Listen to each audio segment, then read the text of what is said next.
سك ما أنت برنامج الوفور موجود سك نكون بالله ما فيري وحاول كدم الفرو تنتكو بحد مركا ما حنا سكسوا هجينا مركز إذن سكتوسه إذن نقوم أنا إن شاء الله 1 hour later هاي يركينو السويري بسنك الله تنسان أجره أما سيده هو كتك السلام عليكم ورحمة الله وبركاته وين سلام داود الكسور وإذا موقع كله عصب وجهي كله عصب فضل داتا مركورة جنك سبقوني سبقنا سبسكرايب شرطة أدرونكم متاجنك أدي أنا ومحسنت وحمل عند الضاني وغسل دوران أحبها غسلين وحكم عمله أنت أنه بحاول مدحنون عدل أنا يعني مدح حنون أي كركرها مارت أو حسود بجري الموضوع اللي ما أنتم كسب سنة هاي مركو جالك كو إنكره هاي شنطان سمية هدي شنطان سميست وأنا هو يعني أوكي أنا قنيست حد وحكى الكاميرا بالصودا بس الدقن كصودا maxaa khaldan xalay si caadi ah ayuu kula hadlayay laakiin maanta isagoo online ah fariimahaagan arkaya ayuu haddana kuu soo jawaabayn inuu kugu boodo miyuu rabaa qofkaas mise uu kaa xiiso dhacay adiga marka uu qofku inkiraayo gaar ahaan qof aad dareen u hayso ha ahaado jacaylkaaga ama saaxiibkaagaba xanuunkeeda ay leedahay waad murugoon kartaa su'aalo badan ayaana kugu soo dhici doona soo maxaad samayn lahayd markuu qofkaas ku inkiraayo adiga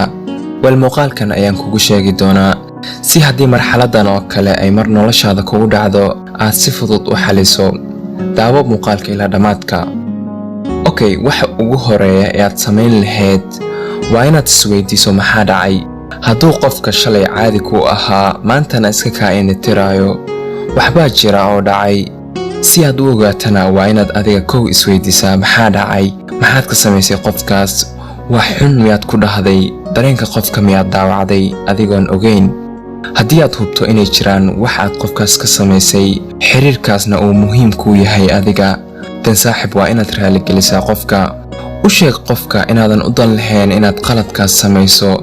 raali geli waayo xiriirkaad qofka la leedahay waa mid adiga kuu muhiim ah wax labaad aad samayn karto ayaa wuxuu yahay ka soo qaad tallaabadii hadda ayaad qaaday waxaad isweydiisay waxaad qofka ka samaysay laakiin wax qalad ah oo aad qofka ka samaysay ma jiraan sababtoo ku inkiraayana ma taqaanid markaasoo kale midan samey weydii qofka maxaa jira maxaa qalad ah oo jira haddii aadan qofka si caadi u weydiin karin wax ama fariin u qor fariintan oo kale waxaan dareemay inaad iska kay inkiraysay maalmahan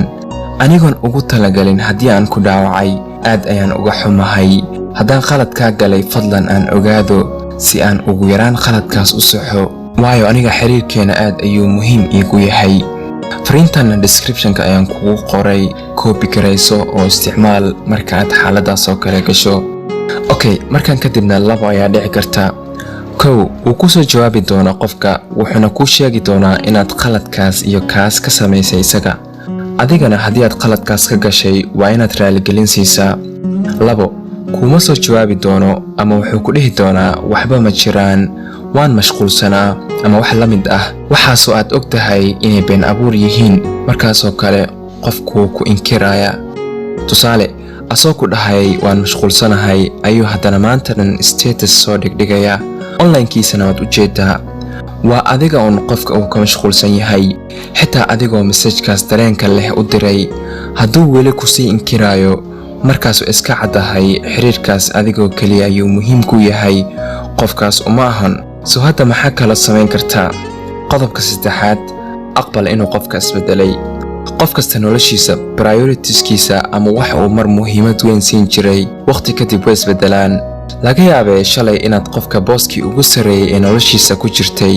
laakiin maanta qof kale ayaa booskaas ku jira hadda taas ayaa noqon karta sababta uu qofka ku inkiraayo isbedelkaas oo kale qof kasta noloshiisa ayay ka dhacdaa hadduu qofka xiriirkiina fududaystana dhibkeeda ayay leedahay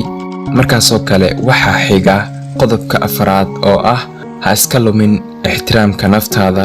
ma jiro wax aad qofka ka samaysay markaad weydiisayna weli wuu ku sii inkiraya adigana waad kasii dabacalaacalaysa marnaba ha samayntaas taas waxaad ku weyn kartaa ixtiraamka nafsadaada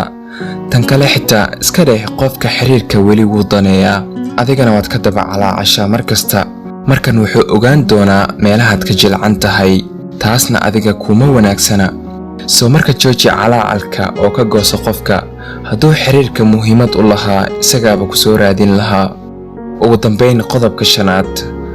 qofka wuu isbedelay adigana waa inaad isbedeshaa